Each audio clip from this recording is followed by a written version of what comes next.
You are now listening to the CarLifestyle Podcast. With host Seth Rose from Exotics Rally. Elizabeth White from It's White Noise. CarLifestyle. Welcome back to the CarLifestyle Podcast. I am joined with my co-host Elizabeth White from It's White Noise. Hey guys. I'm Seth Rose from Exotics Rally, and we have a special guest. We are in, actually, Canada. We're in Windsor, Canada, right over the border. We were here for the Detroit and Elizabeth, say the auto show, because I keep screwing The up. North American International Auto Show. Right, what she said. And we are joined by none other than the infamous YouTube sensation, Mr. Rob Dahm. Rob, welcome to the podcast. Thank you very much for having me. So, some people may know who you are, others may not. Why don't we get a little history of who Rob Dahm is, where you're from, where you grew up, and that whole jazz? Absolutely. Well, as we were just on the phone with Rob Freddy a minute ago, I tend to be somebody who doesn't overpronounce my exposure on YouTube, but I am definitely a car YouTuber, and I would say that in the realm of Mazda RX-7s, is a culty world. I'm certainly a known force there, as well as my love for the older Lamborghinis. Being a Lamborghini Diablo owner, those are all my things tend to be eclectic, non-mainstream interests, and I have an audience that enjoys those things as well. Okay, so let's start with a little history. You grew up where? Detroit, well, just south of Detroit, but Born and raised? not born, but raised Okay. in the area. And your love for cars comes from? I hated cars when I was a kid. Really? Yeah, I was terrified. I actually signed a note. My parents asked me about how terrified I was of vehicles, that I made them make a document that I swore I would never drive a car until I was over 25, and I signed it in crayon when I was like 2 or 3. Really? I was terrified. I hated. What was the fear? My dad had a motorcycle, and he revved it really high once, in the garage, and it terrified me. The idea of a revving engine was absolutely terrifying, and so I wasn't into cars. But it was second grade, when I was in second grade, elementary school, where I'm obsessed with Guinness Book of World Records. I still kind of am. I'm trying to break records as I am older. But the Lamborghini Diablo was the world's fastest production car for a very brief period of time. It was a very sliver, almost a technicality, but it was in the book. And a little black and white picture of that car. And I was like, I want that. And it's weird. It's not even like, because of this or whatever. I fixated on that little picture. And then... and that was your goal. Yeah. 3 years later, Dumb and Dumber came out, and they picked the Diablo as the most obnoxious purchase, like useless spending of money, and my mind was like, that's a achievement to waste money on that object, and so that was an elementary school decision. Cool. So what was your first car? My very first car was a 1990 Pontiac Sunbird. It was up on blocks in a farmyard, and the owner said, "Listen, if you can get it running." You still have to pay me $200, but you can get it running. It's yours. Got it running. Got it off of his property, down the dirt road, and the water belt, the water pump belt, the tension on it snapped, and I screeched to a halt. But I had to fix it from there, and so that was, my very first car was my very first project car as well. And you haven't stopped since. Exactly. So fast forward from there, you graduate high school, you go to, I'm assuming you went on to college, and you became I believe you got involved in some sort of computers? Yes. Well, the story actually isn't that simple. Okay. Why don't you give us a little bit of the story so people understand? Yeah. So one of the lesser known things about me is I went to college when I was 13. Wow. Yeah. Impressive. I was antisocial, though. That was the thing, is that I had a lot of things in my life that caused me to be afraid of people. That hasn't really changed. yeah. Every once in a while, I'll get to a point where I get, I get into that mode, and I'll be very quiet in crowds until I warm up and whatnot. So I still have a hint of that, but I fell in love with learning, and I still have that, and that's I think that's a good trait. But my parents actually pulled me out of college after a semester and a half, saying, we're creating a serial killer. That I'm going to be antisocial and have a lot of problems. A little too much at that age. Yeah. And so I was taking calculus at 13, got a C, and my dad was furious, because I should have gotten an A, but I didn't want to do the homework. And yet, it wasn't until you applied the calculus to a situation that it really clicked with me, and it was cars, acceleration, distance traveled over time. And so in high school, I went backwards, and I got put back into high school while dual enrolling, and the physics of it, again, engineering started kind of getting piquing my interest. But I was also the president of the computer science club, and so computers were it wasn't my passion at first. It was my way of affording a Lamborghini. I saw that it was before the .com bubble burst. Right. I was like, okay, you're making a lot of money. I'm a high schooler. That's the quickest way to afford a Lamborghini. And that's what actually got me into computers. And so then I started a PC repair shop. And that translated into more of like ultimately medical IT businesses and programming. But that's definitely my background. Interesting. Yeah. I repaired computers when I was like 14. Yeah, okay, same thing. Yeah. PCs and things like that, 286, 386, 486, the Pentiums. Yes. I was born with a computer in my hand. That'll do it. You're natural. Well, you were born in the .com era, so let's not even go there.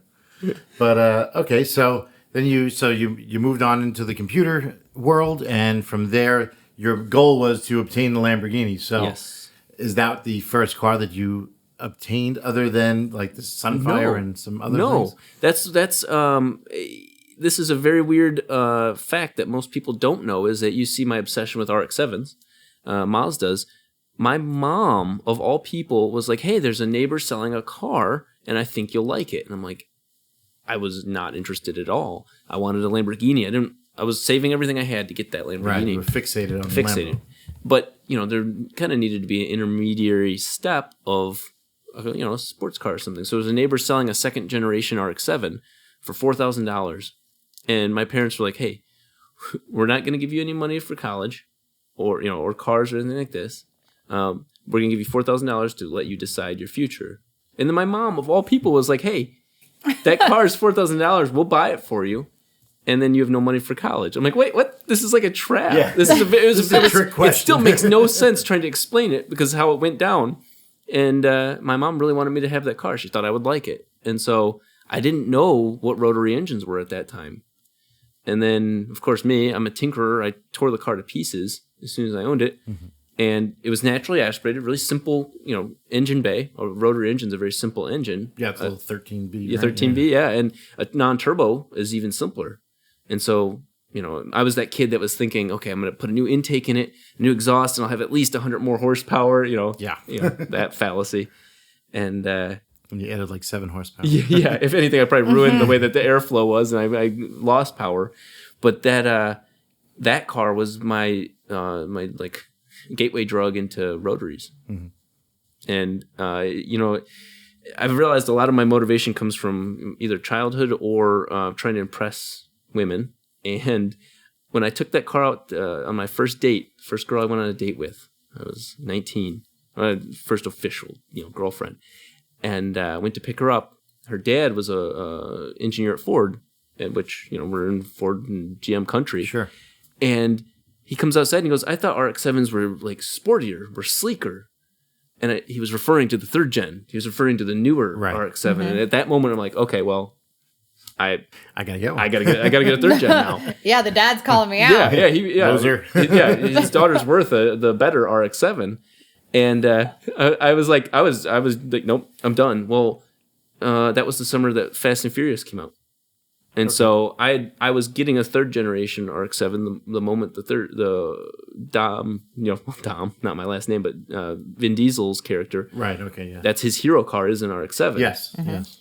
And so that just reinforced my opinion of the car. And which prior to that, it was a very understated car. Yeah. I owned 3 of them when they first dropped. Did you really? Yeah. I've owned 2 93s and a 94.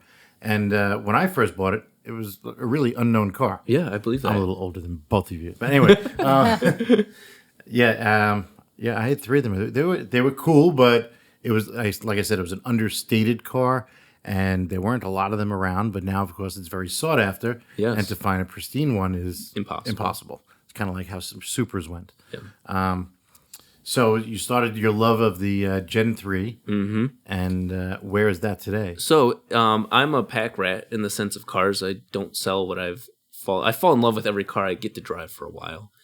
And that car, that Montego Blue 93 RX-7 that I bought when I was 19, is the one that I turned into the four-rotor project. So that's this monster project that I wanted to touch on, because that car has an interesting history, story, and the build, and a lot of things have transpired with that. Yes. A lot of companies have been called out because of things that they've done for this. So, a lot of our listeners, I'm not sure if they're aware of everything that's happened. I know you have some YouTube videos about it. You've spoken on another podcast about it. But for our listeners, why don't we go through the story, if you I would? definitely think this is when people really started to know who you were. It made mainstream. It went viral. Yeah. It was show-stopping. I can't speak to the specifics of it, Right. for certain reasons. Okay, understood. But I mean, the facts are the facts. And a certain shipping company had lost the engine. It was not even the engine. There are certain custom pieces to that four-rotor rotary engine. So a lot of people don't even know what. A 13B is a rotary engine, which is a single rotor. Two rotors. And you were having a custom four-rotor engine built. Machined, yes. And I own a three-rotor as well. So it's like drugs. I was getting into harder and harder drugs. And so then I was getting into designer drugs where you had to build your own. And the three-rotor was a production vehicle. It was a vehicle made in Japan. So you could buy it from Mazda, but the four-rotor was not. I coincidentally met the gentleman that was involved in building these race four-rotors. They existed in Le Mans winning race cars, but not in production vehicles. So I had to commission a company out in New Zealand to machine this core. Right. Rotary engines are similar to sandwiches where you can scale them and stack them in pieces, but the pieces that go through the center of it, like a crankshaft on a piston engine, has to be built out of the right type of material to handle a longer, they call it the centric shaft, but basically a crankshaft. And so the crankshaft, the bolts that went through the whole engine are now longer. Those were all being built out in New Zealand. So it was all custom. Everything's one-off custom. That's correct. Which later on in the story made it easy to identify it when it showed up on eBay for sale. So it was machined in New Zealand and it was shipped back to the U.S. Yes. So it was created and shipped, and what happened then?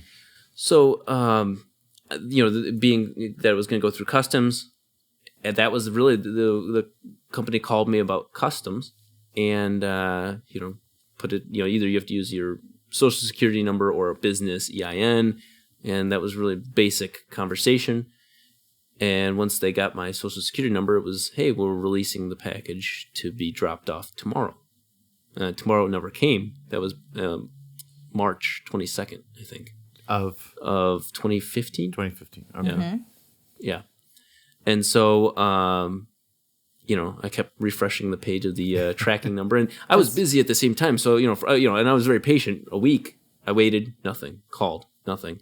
Because I paid the company in New Zealand to ship it. They were the responsible party for the shipping. Right.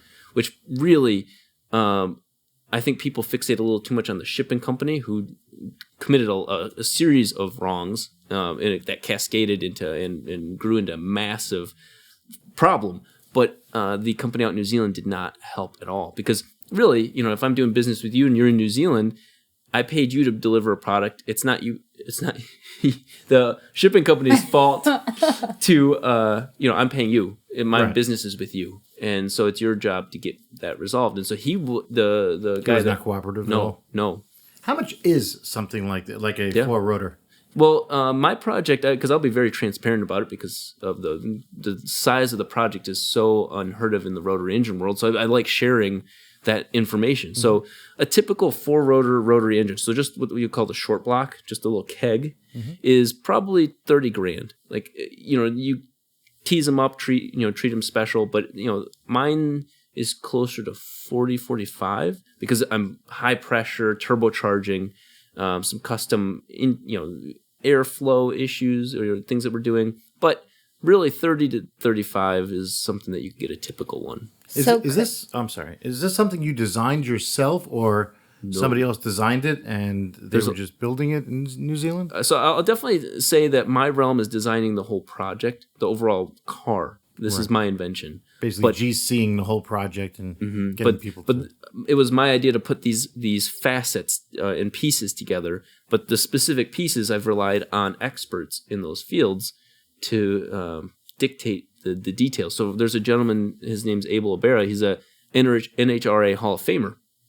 First guy to take any import into the 7 seconds in NHRA, quarter mile drag racing.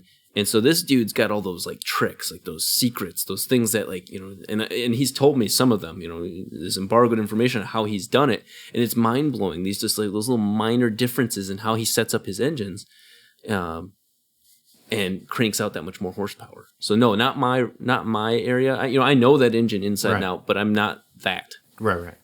Do you think being from New Zealand, it's just a great Mazda crowd? Because we're talking Mad Mike with it, drifting the RX-7, turboing it out as well. Yes, both Australia and New Zealand are very big allies of mine. They've most of the drivetrain is from those two countries, and I'm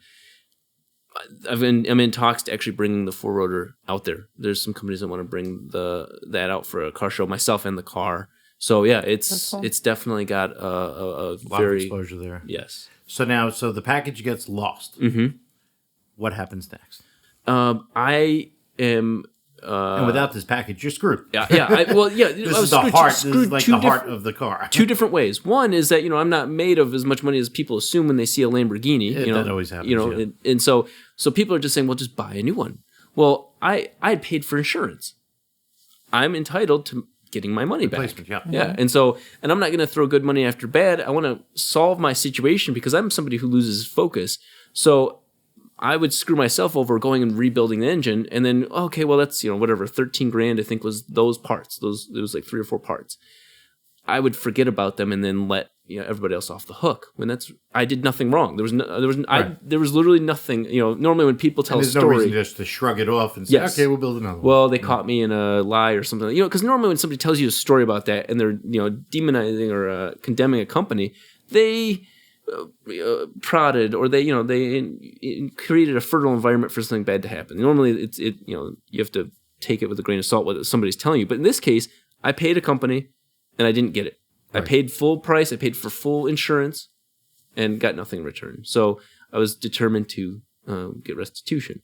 And where that part gets weird is that company, being multinational, was blaming its internal separate entities, one in New Zealand and one here, saying that, they're not getting us the paperwork that we need to finish the insurance claim. And so I kept calling, and they as soon as I would get somewhere, they were saying, well, you're not the company that's on the right, shipping. You paid them, and they actually paid the shipping company, so they're the ones that really have to handle it. And again, that gentleman cooperating. Had nothing. He was like, listen, what was their problem? Where the story gets a little gray because of him, where he messed up, is that I paid for full insurance. I paid for the full, $13,000 to be insured. Mm-hmm. He pocketed a percentage of that and declared the value of the package at like $4,000 or $5,000, assuming that it wouldn't get lost. Yeah. How often does make some extra money? Call it a day. Life's good. This company says only 0.8% of all packages shipped get lost. I just googled it. Okay, well then that's So it's a good guess on that guy's part. But if you're going to play that game, you might as well be willing to fork over the dough once it does. That's basically self-insuring. Yeah, exactly. You're calling. You're playing the game a little bit closer to the chest, but that's it's your call. So he didn't. He wouldn't help, and so and again, the shipping company wouldn't get any further until he got involved. And so his thing was, okay, if the company gives him the $3,000 or $4,000 that he insured it for, he'll come fabricate back another one and build another one. Yeah, because I'm sure there's plenty of profit involved, and he can justify it. Yeah. So then I was left at just trying to get even what his partial insurance was honored, which never came to happen. That literally never happened. Wow. So I was and every time I get really close to the solution, they kept saying, well, let's see if it's lost, and send us pictures of the crate, the items inside of it, the list of all those items, pictures of it open, pictures of it closed. Funny enough, they were trying to dissuade me from going further. I had all of that because I was documenting it for YouTube. Mm-hmm. So you had it from the builder, everything. Yeah, from New Zealand, and so that kept throwing them off, and they kept going to their lost and found nothing, and so we even got the director of Lost and Found on the phone, and they said, no, it's not here. And so I was crazy because in the big scheme of things, $13,000 to $14,000 is really probably not that much to a company of that magnitude. No. Right. Yeah, no, this is... that they're fighting this and battling it out and not paying, $4 or $5 grand to the guy in New Zealand and call it a day. Yeah. Say it was underinsured, not our fault. That's what he insured it for. Here's a check and we'll go about our business. That's where that was their first fatal mistake.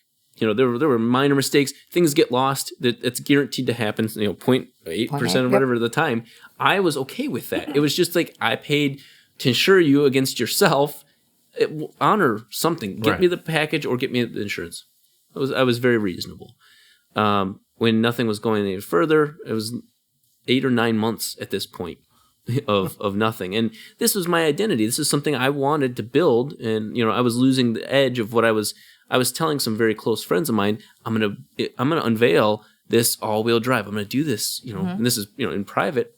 This is my plan, and I know that at some point I'm gonna lose that competitive edge, that or credibility. Yeah. Like this ain't happening. Yeah, I've been talking this great game about what I'm gonna do, and that I'm working with the guys from the Unicorn build, and everybody's gonna lose interest. So I got frustrated and decided to make a video of depicting my frustrations, and the video was very controversial on purpose because I wanted to have a reason for somebody to contact me and say take it down. Right. It was. And has it ever been taken down? It has been. Okay. Yes. I was going to tell everybody where they can find it, but yes. you can't. well, there's a well known to me, but not well known to the world. There is a federal offense or whatever. Misdemeanor, where you're not allowed to impersonate a delivery agent of any type of company like that because domestic terrorism and whatnot. There's a plausible reason for that. So were you acting that out? Or? I was. I waited on eBay of all things. It comes full circle, but for uniforms, paraphernalia of this company, to show up and they're not allowed to sell. Things with their logo on there. And so, sure enough, one of the former employees, sold their old hats, their old beanies. And you can see it in the little short story. And so I took one of them, cut the logo off, and just stuck it to like a Dickies uniform, and just mimic the rest of the outfit. And with intention that I would end up, destroying or handing it over. I wasn't trying to be edgy. I was just trying to get attention. For to my issue, to address the situation. Yeah. So it was never meant to be nefarious. It was just meant to be pushing the limits. And that was certainly where they you got their attention. Yes, I definitely did. And so they were more concerned about me taking the video down than solving the original problem, because I said, hey, I'll take that video down. That was never meant to be left up. It's I'll take the video down, just resolve the insurance situation. Or maybe they could buy the rights to the video. Whatever the case is. Well, during the week of fallout after that video was launched, they had contacted me, but then a viewer had contacted me on Facebook. It was in my spam Facebook, but I checked it frequently as I can, saying, "Hey, I found your engine," and I'm like, "No, you didn't." Yeah, right.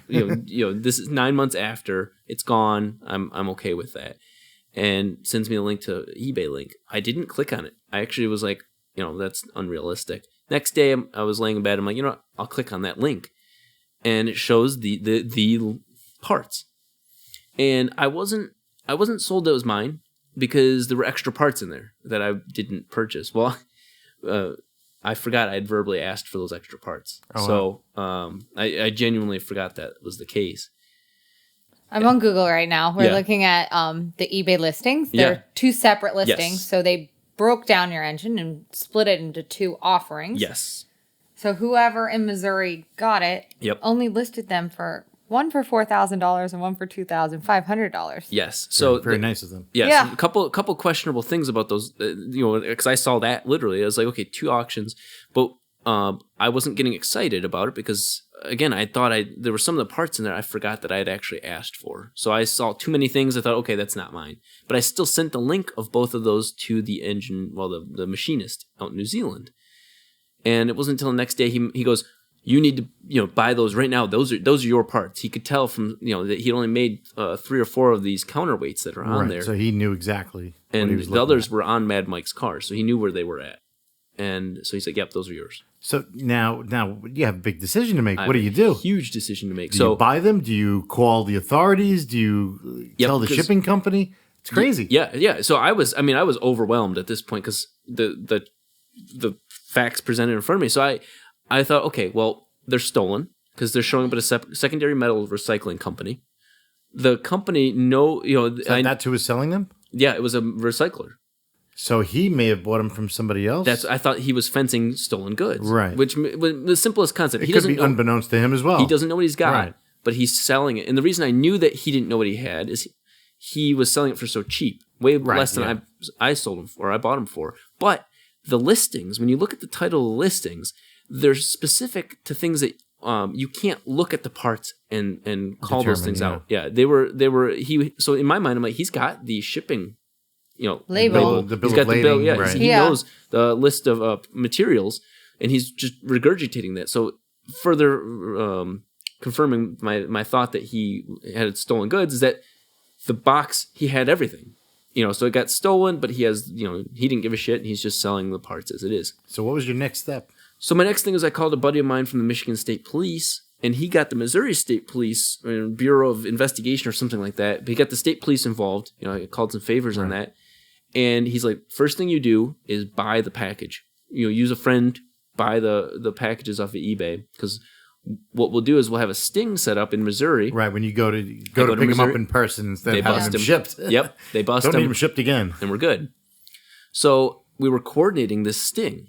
I was actually driving to. I drove from Michigan to it was Las Vegas on the way to California. I was helping a friend move, and so on the way we were in Vegas for SEMA, where I actually met Mad Mike for the first time. We knew of each other, but at that point, I'm trying to coordinate all this. So I'm not even in Michigan able to to make all this happen. So I'm calling on friends to help me with this. So my plan was to go to Missouri and do this sting. Well, was still pissed off about the video. Well, that's who it is. They're still upset about the video, and they said take it down. I'm like, well, find my parts. Well, they're like, okay, well, here we're gonna do one more search. Well, I'm like, you don't even need to, because the parts are here, and I sent them the link to the ad on eBay. And they're like, oh, so that's what they look like? I mean, no, those were in your possession, and you let them go somehow. Internal theft. Those are mine.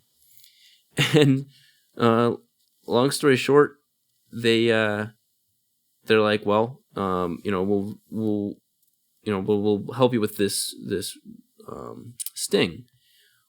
They call me back the next day, and they're like, stop. Do not go through with the police raid. They're like, he legally owns those parts.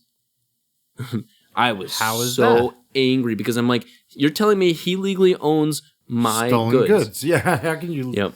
And so so unless he was an innocent party. That's the next thing, is that at this whole point, I'm thinking he is related to somebody fencing goods. But if you're in possession of stolen goods, no matter how you obtained them, they're still stolen. Exactly. So I was still proceeding with the police thing, because I'm like unless you're paying me for those parts. Unless you're paying me, because at this point I was going to get them back for free. I'd already paid for them.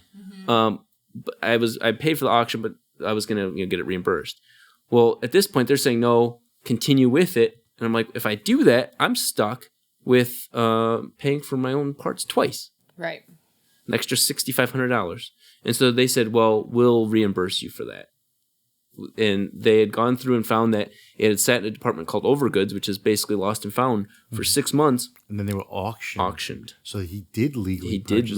Yeah. Wow. Yeah. So kind of like Storage Wars, where you look at absolutely. I bought stuff from like that. That you find that all of these different shipping companies have a similar thing. Right. You don't know exactly what's in the package, but you bid on it, you buy it, right, sight unseen, and away you go. Whatever you wind up with, you could either get lucky or you can get. And there's a requirement that if you participate in those auctions, you're legally required not to contact any naming or people found. If you can locate who owns it, you own it. So, because I contacted, after I knew that the guy was a good guy in Missouri, contacted him, and I'm like, hey, this sounds weird, but that auction, I know it's from a shipping company. Is there any naming on there? And he goes, Rob Dahm. I'm like, oh my God. How did they let this go to auction? That's what's so amazing. At the same time, the shipping company's vice president contacts me, and VP of PR and the head of legal, because they saw this situation heating up. And they're like, the shipping label got, was lost or whatnot. I'm like, no, that's a complete lie, because the gentleman that owns the package or has the package right now told me that the outside label was on there, the bill of ladings, the list of materials, all of it was there. And so they got the guy that was in charge of their lost and found. They never even looked at it once. I was going to say, they investigated. Yeah, they investigated and found out that it was a massive failure on that part. No kidding. Here's where the story gets really crazy. So at this point, I've got the parts, at least locked down. I know where they're at. Right. And you're supposed to buy them. They're going to reimburse you. They're going to reimburse me. So they're going to reimburse me the $6,500. That's it. And I'm like, I want my shipping refunded. Because it was never failed. It never failed. Yeah. Just like let's say FedEx. If you get something overnighted and it comes 2 days, you get a refund. Yes, exactly. Simple concept. Here I am having to figure out how to ship them from Missouri at this point. So I just blatantly said, A to Z, you did not complete your job. I want my money back. And the insurance premium. Yeah. Well, yeah. I wasn't being greedy about it. They said no. They said, nope, but it's not our policy to refund shipping in a situation like this. So that night, I got so upset because it was like $1,000. It was at least $800 in shipping. Freight from out of the country. Yeah. And you've had to wait now for 10 months? Yeah, because I wasn't expecting any restitution. I wasn't being greedy. I knew that, it is what it is. They messed up, but they're not going to give me money. A lot of companies won't assume that liability because then they're going to have to assume it again. It's a precedent. So I'm like, I'm not even pushing that. I just want my money back. That night I sat in the garage and made another video bitching, just upset, and I didn't even color correct the video or anything. I'm purple in the video. And my buddy's like, dude, this video is going to go viral. It's going to go insane. I'm like, no, it's not. It's just me bitching in the garage for 15 minutes, shaming the company. Well, I upload it, and a typical video of mine will get like 20,000 views without even trying. It could be about anything, and I'll get 20,000 views. And I saw that happening, but I saw it getting closer to 50,000. Went to sleep. The next day was Friday the 13th. I wake up Friday the 13th at 11 in the morning, and I checked the video, and it has 1 million views. Wow. Yeah, it was a video. Was it picked up by somebody that it made it reposted? So I'm a Redditor. I use the Reddit. I used to use Dig, but so I love going on Reddit. Well, somebody had messaged me, a power user messaged me and said, "Hey, this video is crazy. Do you mind if I share it?" Well, he went and shared it anyway, and it was the #1 link on the homepage of Reddit for that day. And in the video, mind you, I never once said to attack that company. I'm a very logical person. I'm just saying, here's the facts. I'm disappointed with them. Here are the facts.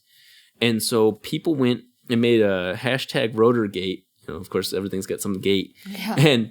And I went on their Facebook page, and people had just went all through their last 2 years of content on their Facebook page saying, hey, do you have any other engines for sale? Do you have a 2JZ for sale? Do you have? There was a terrorize picture. Them. Yeah, terrorize them. And each comment had 200-300 likes. There was a picture, and again, I'm just a bystander at this point. I didn't contribute to any of this. There was a picture of a gentleman leaned up against an old single prop plane, and it said, no matter whatever, we'll get you there. And under there was a guy saying, "Hey, what engine's powering that airplane? A fore rotor?" And tons of likes. It was just, that's how nuts it went. Their entire PR department quit for that day. You could see them deleting, content, deleting content, and then it just washed over. And for the next 2 days, you could just, that was all it was just constant. They were getting hammered, and so they called me and said, "We want the video down." And I'm like, "All I want is my shipping refunded. It's still all I want." And they said, "Well, we want, we'll do that, fine." And we want the videos taken down. Well, at this point, the video had gotten me like 15,000 subscribers in whatever 2-3 days. Obviously, the revenue from the video was good. And so just simple business, I'm like, well, you're going to ask me to take a video down that's making money. I want money for the video. Mm-hmm. And so, again, we're not talking a lot of money. We originally had a number and they didn't agree with it, but for an undisclosed amount. We move forward. And so I took the videos down, which the reason I mention all this is people thought of me as a sellout. Well, this is my money. I wanted my money back, and they were holding it over my head saying, take these videos down or we're not going to pay you back the $6,500 that I paid for the engine twice at this point. So I was kind of caught in a really tough spot. Sure. But, yeah. Shady business. It's intense, very intense. Would you ever use this shipping company again? It's funny because I don't. I'm a man of my word when it comes to that. I've had occasional situations where companies will ship things to me. Yeah. But, I'd go out of my way not to. It's a hell of an experience. Yeah. I love a good story, but that was actually too intense. A little tormenting. Yeah. A lot of time wasted. I love a good story, but I don't, not at that expense. That was by a stubborn company. Yeah. It really is. I mean, that's just stubbornness. Like I said, okay, $13,000, $14,000, but really in the big scheme of things, it's nothing. Yeah. I mean, it's amazing. A company like that, the billions of dollars that they make, and what people tend to not realize, which I figured out some years ago. I used to actually own a shipping store. Oh, okay, yeah. And with those companies make the most money on COD. Oh, because they collect X amount of dollars per day. It goes into the bank, and then they don't distribute it for 3 to 5 days. So the amount of interest that is earned on a daily basis is absolutely astonishing. Amazing. This company's 2015 revenue is $48.9 billion. Yeah. And that's where they make most of their money, is on CODs. That's amazing. Yeah, it's staggering when you think about the millions and millions and millions and billions of dollars that's collected per day. Yeah. And just interest in 24 hours. Yeah, when part of their service becomes banking of a sort, they're so I mean, $13,000 to $14,000, they should have just cut a damn check and called it a day. Now, what is kind of a side note to that is my aunt is a very big lobbyist, and she's good friends with the CEO, but I never called that relationship out. You never pulled that card. I never did, because I wanted to have it resolved through normal channels. Sure. And I'm still not used to the fact that I have you can't see it on the podcast, but quote unquote audience. Like, I don't use it. I'm very, very particular about not using an army, a personal army or anything like that. I want it resolved as myself. Right, a social media army to terrorize a specific company. Exactly. So I shied away from all that, but they pushed my hand, forced my hand, and the fans helped. Yeah, and which is big. I feel bad for the fans that I got a lot of messages saying that they wanted me to bring light to some of their package problems. Really? Yeah. And the problem is that I got unfair preferential treatment because I have an audience, and I didn't want that. And so you just wanted to be treated like a typical customer. Yeah. And unfortunately, you were at one point. Yeah, that's true. Wow. But yeah. So, well, I'm glad you got it resolved. So now, once you got it resolved, how is the project coming along? Well, the two biggest news stories in my life are both that and the project unveiling at SEMA back in November. Both of those were made more of a mainstream media impression, and so that car or that whole project has just been nothing but wonderful. It's wonderful. Yeah, wonderful. Sounds wonderful. I'm sorry, I'm spinning it. What stage is it at now? Is it complete? Is it running, driving? Far from complete. Okay. The thing is, I bit off not more than I could chew, but I bit off the largest project that I possibly could. I knew it was going to be a massive undertaking, but it was like, okay, all the resources I have at my disposal, I want to make something. I want to make something that justifies me being the largest YouTuber related to rotary engines, because people share my videos that I've got a lot of rotary engine content, and I didn't like that there are other people that are either A, have better vehicles or have done it themselves, and or B, just aren't good at marketing themselves. And then here I am stealing all the thunder. So I'm like, you know what? I'm going to build the most extreme legendary car possible. And so that was the reason behind the car. Is it a challenge just to create an all-wheel drive for Rotor? Yes. Okay. Yes. So it's a challenge for you and to reach that goal. Yes. And so, and I think that the cool part about it, the type of challenge it is it challenges my best skills. Like, I think that there are certain things that I'm proficient at, and this is saying, well, no, you're not. We're going to take it up a notch. Right. So you want to hone in on that and make it happen. But, I'm into IT, I'm into engineering and whatnot, and this project pushes, the boundaries of those things. And so I've attracted the biggest names in the things that I'm trying to do. And so I have very intelligent people helping me do the things that I would have no idea where to start from. But the reason I mention all that is there's so much tuning. So, like creating a car from scratch is foolish. It is very foolish. But, my entire suspension is like, oh, well, why is the car pulling this way or why would it be that way? Well, there's 17 different things that you could adjust to affect it. Okay, before we go farther, let's just say this is a turbo 4-rotor all-wheel drive RX-7. Yes. Just so if the listeners did not know what we're actually talking about, that is it. And will you tell us plans on how to make it break the record, as you were saying? Yep. Yeah. So what's your horsepower goal and things of that nature? So I will tell you that kind of the behind the scenes to the project.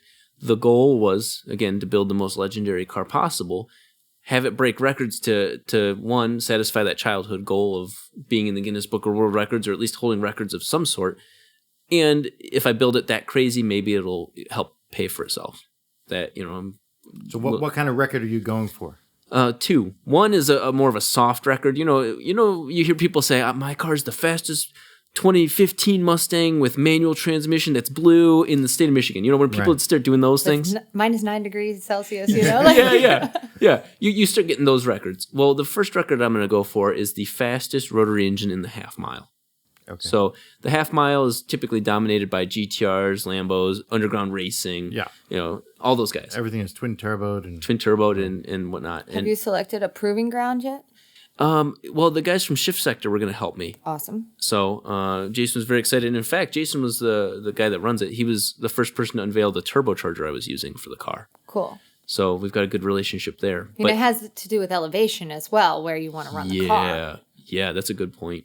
Because I forget I live in Michigan and we're like 100 feet off the ground, off of water. So I forget that elevation makes a big difference. But I think the car's going to be testing and shakedowns all out in California. So it's not... Coalinga? Up there? Whatever's close to Bakersfield. It's something... Oh, yeah. Because they have the Shift Sector up there. Yep, exactly.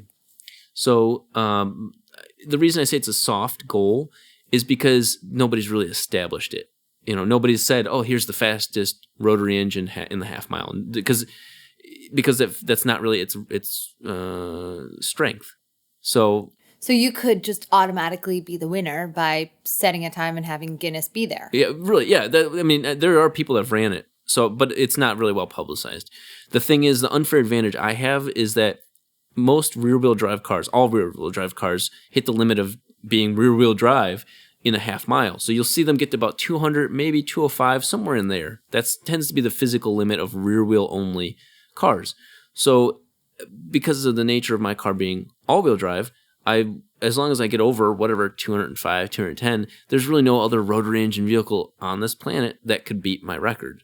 So I know that, I'll start setting kind of a harder record. The secret, or the reason I'm going after that one first, is that it's a low-bearing fruit, very easy for me to attain. Full complete stop or rolling start? I think a little slow rolling start. But the reason why is I'm still shaking down. Again, I'll set a record just during shakedown.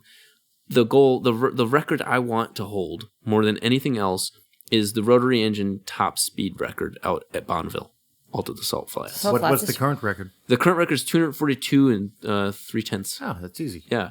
Yeah, exactly. Yeah. Nothing crazy. Well, Just lose some weight. So the car's lighter. The car is actually definitely Very light. Yeah, very light. I have to add weight to that car. Yeah, I wrecked one. Gain weight. Yeah, gain weight. Yeah, and put the battery next to me.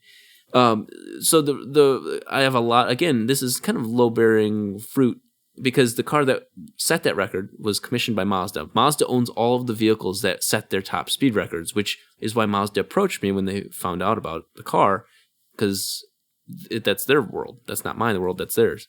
And so they're very much interested in supporting the project. Well, that car was geared to do 300 miles an hour, but they had a problem because at Bonneville you go both ways. You have to set it. I found out if you're pushing a record, if you're breaking a record, you have to go both ways to negate wind. Well, on their run back, they had a problem, and so instead of going to 300, it went to 242. The gentleman, Jim, was the owner of Racing Beat, just passed away, unfortunately, maybe 2 weeks ago. And my original goal was to have him break his old record in my car. Oh, wow. But sadly, unfortunately, it's not going to be. You have to put stickers on the side or something. Yeah, just because I knew of his health conditions months prior. He was suffering from cancer, and I was hoping that he would hold on. It was certainly a conversation to be had, but I'm not going to push a record while somebody's in that state. So now, I definitely want to dedicate it to in his honor and blow that record away. So when do you think the car, the big question? Yeah. When do you think it's going to be ready? Well, my original goal about a year and a half ago was March. And it's funny because I did get a lot of criticism at SEMA for bringing a non-running car to SEMA. But what's funny is a year ago, I told all those guys, Garrett, Turbocharger being the booth that I was in, that I will be bringing a non-running car. I don't have the resources to expedite that project that quickly. And so that was by design. I was showing a proof of concept, not a finished product. So my goal was March. I think that's going to be delayed. I think, my goal is that, summer of 2017, the car will see action. I wish it was March because, that would give me some more months of testing and tuning before she goes really public. But, again, I've kind of mentioned that I've got some sponsors involved finally. And sponsors are good. And my goal is to kind of finish that, get a couple more just to help with the financial side of it, because the project went $50,000 over budget to bring it to SEMA, and I was already pushing myself very, very thin. Yeah, $100 for a CarLifestyle DK. Yeah, there we go. We're in. Done. We're in. Yeah. So I'm glad. The crazy part is I'm still. I guess I should say the unfair advantage I have right now is that the cost that this car is costing me is far below what would cost the average person, because of the people involved and want to see it. Right. Yeah. But is it already exceeding, even with that? Yes. Has it exceeded your original expectations as far as cost? Oh, by far. I have to, because it typically does. Yeah, I mean, I built a drag car many years ago, a Mustang Fox body, and I was like, I'll spend like $25,000. Well, a friend of mine kind of built his dream car with my checkbook. And by the time I was done, it was like $84,000. Wow. And the car was running like, 9 seconds on all motor with no nitrous or anything like that. Oh, wow. Which is pretty respectable for that car. And then I went to get rid of it, and that's when I got really depressed. Yes. Yeah. And we let it go for like $17,000. No. Oh. I had no interest anymore. I just lost interest. But. Yeah. Well, this is a little different. As many people know, that the car, part of the suspension is based off of the Unicorn, Ken Block's all-wheel drive Mustang. And he gave that to you for free, right? Ken wasn't aware of he is. I know his team, the Hoonigan guys, are aware, but they didn't build the car. Mm-hmm. Actually, Vaughn Gittin Jr.'s crew chief, ASD, Ian Stewart built it and engineered it. So Ian and I became very close because Ian's a Kiwi. He's from New Zealand. And he used to work with the only other person who's ever all-wheel driven an RX-7 of any type. What's his name? Rod Millen. Okay. And so Reese's dad. Wow. And so my goal is to get Reese involved, and I want to ask him to do like Pikes Peak with my car. I think that'd be sick. That'd be awesome. Circle. The event in New Zealand, you could, Reese's dad Rod has a big event, a speed week over there in New Zealand. So it'd be again, my thing is sharing this experience. That I'm building a car that a lot of people will want to drive. A lot of people I wouldn't trust to drive it, but the people, the big names in that world, I think it'd mean a lot to me to see these guys get in and enjoy it. I kind of want to crack your windshield. Yeah, it's only fair. It's only fair. He cracked my windshield, so I get to do it to him. Yeah. We didn't get that indirectly. story. I was driving while the windshield may or may not have had a crack. Oh no! Yeah. Okay. Or we were both in it and we heard a loud bang of some sort of rock or something. It was a massive rock. Yeah. What windshield cracked? The SLS Black. Yeah. Oh, that sucks. Yeah. Yeah. Out of nowhere. No bueno. I'm throwing a rock at you. Just gonna walk up to it. What kind of numbers are you looking for out of the RX-7? So there are the easily obtainable numbers, which we can set all these records with the numbers that nobody can really deny because they've been hit many times before. So the goal is on pump, because the goal is to make this a street car, as crazy as this sounds. Streetable, yeah. Yeah, streetable vehicle, yeah. I will drive it on the street. I will drive this. Will it be street legal? It'll have a VIN number and everything. Okay. And Michigan's really lax about that, but just registered in Florida. Yeah. Florida. They don't give a shit about anything. Yeah. Wow. That's okay. true. Yeah.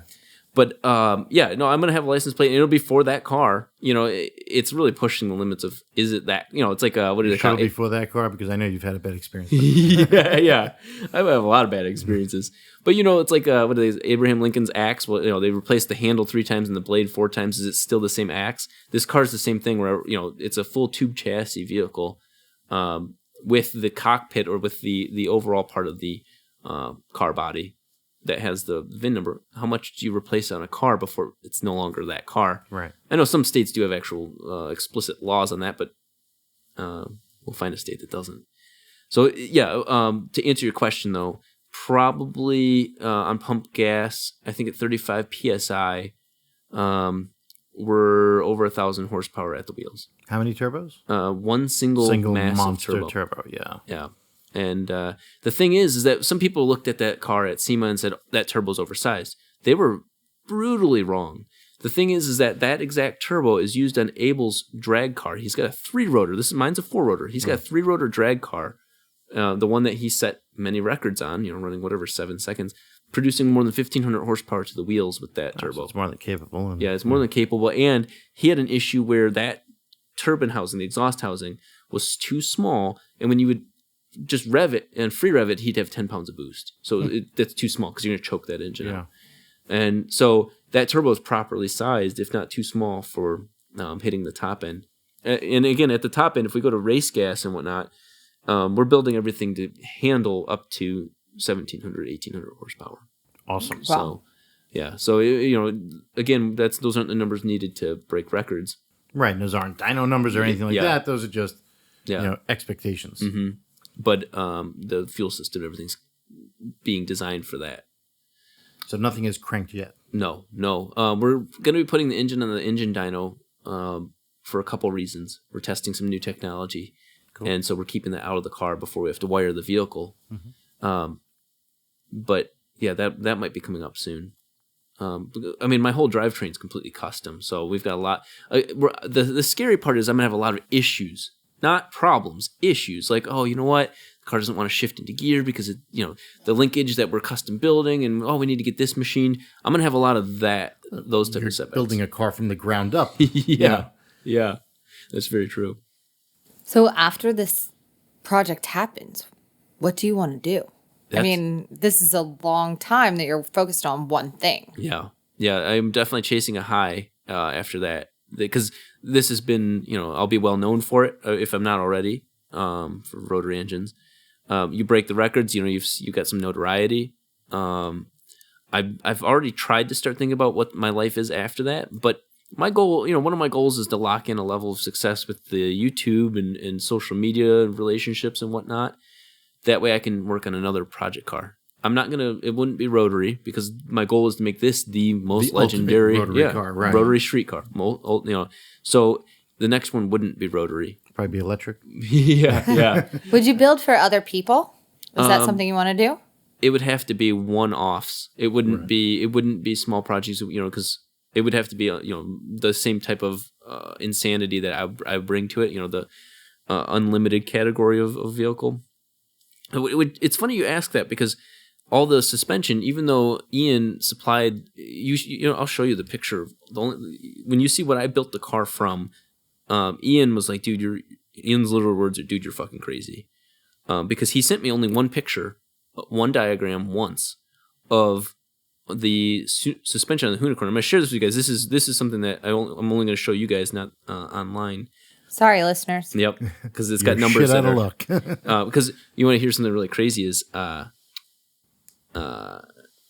Vaughn Gittin saw the car at SEMA, and I showed it to him, and I told him what the case was, and he goes, Ian gave you our suspension, our years of work for free. And he goes, that's really fucking kind of him. And so he was a little upset about that. So that's why this information is very private to me, because it's not my information. Right. This is not my years of research. And so I hold it very, very sacred. But I literally when you see the car, this is that's all I was given. I'm showing Elizabeth a picture of just a 2-dimensional diagram of numbers and angles. This is crazy. Wow. Yeah. That's it. That's nuts. And that's what you based your whole build off of. That's the unicorn right there is what you see. And you were able to translate this. Yeah. Yeah, this is like Egyptian hieroglyphics. Well, did he mention he went to college at 13? Yeah, exactly. So Ian was, I do have to say, Ian and I had lost communication because he got busy with the RTR Mustang launch. And so he, quite frankly, I think he thought the car wasn't going to happen because he was going to remachine the control arms for me. And literally lost communication. Zero, radio silence. And so when the car showed up to SEMA complete, there were a lot of questions that how the hell did you redo our work? And so, so did they dig into it and inspect? Oh, he was excited. Oh, he was. This is why I like the guy. He was excited. He's like, dude, you've done things, and the way you build relationships, he goes, is going to get you very far. So we have a really strong relationship, and I'm going to have him help look over the car before I go really fast in it. That's awesome. Yeah, safety is important because he knows what that stuff is. I'm just recreating it now. The reason I mention all of that is I now understand that world. And so there are things that I want to build custom suspensions for on other cars because I'm already here. Right. And you made it that far. You can take it one step further. Exactly. So I do want to build off of what I've done. I don't want to, use this and then build 50 of this or 30 of those. I want to build one-off, monsters. But yeah, I don't know what the future has in store for me. I've always struggled with doing the YouTube stuff because I'm not very much a fan of putting myself thinking out that there, thinking that I need to be heard or need to, I only like bringing unique things to the table, which is why the videos that are going to come out about the fore rotor are so unique. The guys that did the Gymkhana video series, Donut Media, produced those. We're doing a massive video, and it's my idea, but they're helping create it. Cool. And so I'll give you guys will be the first group to kind of get the insight on that video. Awesome. But it's whatever, $100,000 plus budget video, which is part of the reason why the sponsorship had has been such an issue or importance to me. So that it's not just YouTube videos that are being made. This big video concept, nobody's done it before, where the car is designed to be legendary, right? Balanced. It's a street car capable of straight line turning. The Unicorn is amazing. The suspension for that is amazing for handling. It was the Unicorn's actually built to be insane build. Yes. Yeah. That thing handle is because of all their years of drifting. That thing's capable of being a street track car, dominating at the track. So I'll know Ken doesn't use it like that. He uses it to get loose. Right. I'll actually know what that thing's capable of. So the idea is why not show off that how capable and balanced such an insane car is. That my other car is fast in a straight line, but sacrifices so much of the RX-7's nimble ability. So you go in this video, you see me, whatever, I might start out with me doing it. I get in there and cut the half-mile time on camera, break a record, soft record. Get out of the car, throw the keys to Abel. Abel goes and cuts a quarter-mile time. He gets out, throws the keys to, say, Reese Millen. He goes and does Pikes Peak in it. He gets, he finishes up. He, drives the car to Mad Mike, throws the keys to Mike. Mike goes and drifts something that's, rather well known or infamous, just to show even Irwindale. Yeah. So what you have is each of these people, especially or particularly Rotary people, infamous in their field, showing the car's capability in their realm, and that this thing doesn't sacrifice. That's really cool. It could do everything. It's multifaceted. Yeah, and it's road not going course, to break everything. Yeah, exactly. It's not going to break records. There aren't really records to be broken in drifting or anything like that. Maybe top speed reverse entries, but that's not what my goal was. My goal is to show that it's capable of doing it. Yeah, and do it very well. So you get these people coming in, each person, performing in their world, throwing the keys to the next guy or girl or person. Whoever. So in essence, it's going to be the perfect storm. Yeah. That's there's not a video like that, and obviously there's a lot of locations involved and personalities and whatnot. So you can see where the budget comes quickly in play. But yeah, my goal is to go kind of more mainstream with that sort of stuff. You don't see. My thoughts are you don't see like a Ken Block making a video every day saying, "Hey guys, it's Ken Block here from YouTube." Right. That's not my. I know that's not my strength, and so I want to make these more cinematic videos, and have larger audiences, larger goals in mind. Awesome. Yeah. So I can't wait to see the finished product. I know. Me either. So we may be seeing you prior to Speed Week, but we may be actually seeing you at Bonneville Salt Flats this year. Yeah, my goal is this is 2017 to break that record.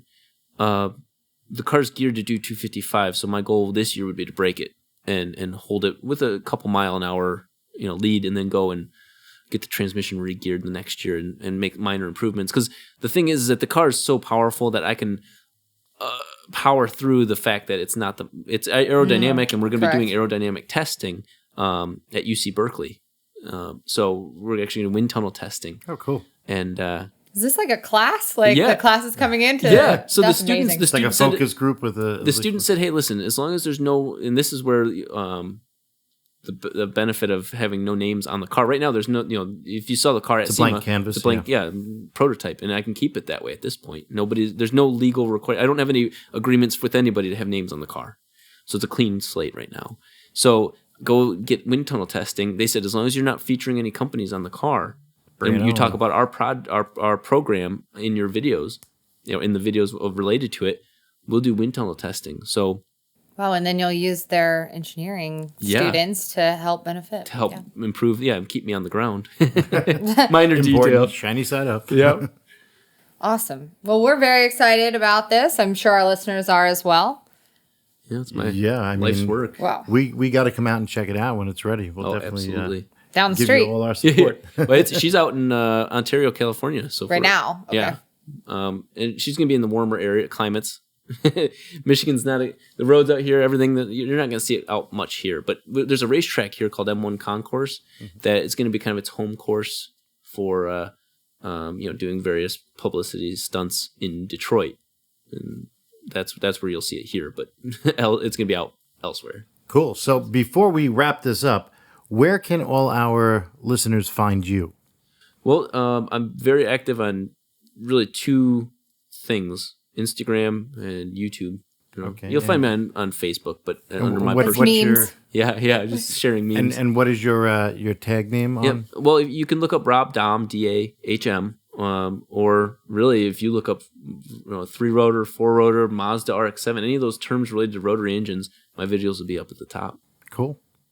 Yeah. Well, this was an awesome look into the 4-rotor and the mystery behind it. And and how you got to where you are today with the build. Quite an adventure. I appreciate the time. Yeah, it's an awesome story. It's a great story, and with the victorious end. Yes. So restitution. Yeah, and super victorious once it's on the flats. Mm-hmm. Awesome! Congratulations. And I think that's it. So we're gonna sign out, and hopefully we'll see you in the future. Thank you again for joining us, and I think that's a wrap. Car Lifestyle.